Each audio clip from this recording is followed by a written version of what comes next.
Hey everybody, KMO here, and tomorrow I'm going to jail. For real. I will not be interred there. Not interred, that's the word. Incarcerated. I sure hope I won't be interred anywhere tomorrow.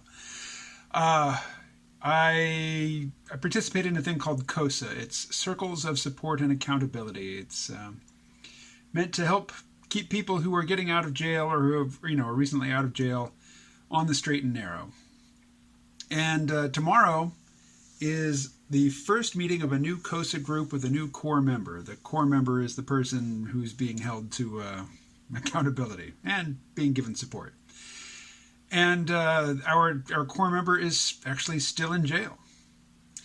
COSA was originally, I think, started in Canada, and it was meant to help sex offenders. People who had served their time and gotten out, but were still, in need of some support and some supervision. The first COSA group that I was a participant in, which went for over a year, the core member was not a sex offender. He had been, I think the charges for which he served time were mostly around burglary, but he was dealing drugs. He was basically your garden variety drug criminal.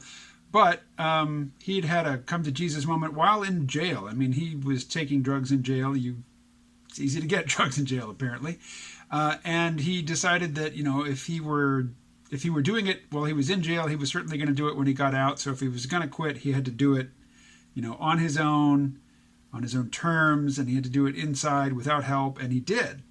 And he basically didn't really need to be in a COSA, as far as I can see. He really, when he got out, he had a great work ethic. He got a job, and he just did really well. And then the state started to, I won't go into the details. He faced a lot of unnecessary hardship from the criminal justice system in Vermont, and endured it with integrity and courage, and came out the other side much poorer financially, but strong, and still on the right path. So his COSA time is over. He has passed, graduated, moved on. It was like, I haven't done a COSA yet. The guy that is going to be the center of the next COSA circle, he's still in jail. He is a sex offender, and that's all I know about him so far. But tomorrow I will be heading to the jail, where I've never actually been in a jail, except for the one time when I got arrested and spent some time in the so-called drunk tank. That's when I was a teenager, in the 80s. So it'll be an interesting experience. The person who's organizing all this, he was like really grateful that I was willing to go to the jail for this. To me, it's just, it's a new experience. It allows me to see part of the criminal justice system, which is normally not on view to the public. It's an opportunity. As far as I can tell. I'll say more about it tomorrow. Maybe something will happen tomorrow which absolutely changes my perspective, but I'll let you know. I will be traveling this week. I'm going to be driving down to Lancaster, Pennsylvania. That's where the organization that pays me to do the comic strip is located. And my kids live an hour south of there, so I'll get to see them for the first time in forever. My oldest turns 19 today, which is kind of freaky to me. Beginning his last teenage year. Got to talk to him on the phone for a good long time tonight, which is unusual because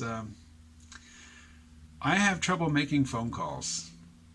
There are people that I wouldn't mind talking to that I just can't bring myself to call.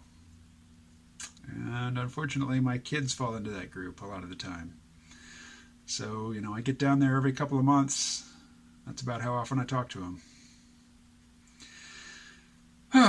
Well, there will be much traveling, but somehow I will find a way to work in the usual video production and upload. So you will hear from me in my travels this week. And Thanksgiving coming up. If you live in the U.S., I hope that you get together with people that you care about, and if that happens to be blood relatives and you don't see eye to eye politically, well, good luck to you. That's not a problem for me. It's just not a problem for me. Anyway, talk to you tomorrow.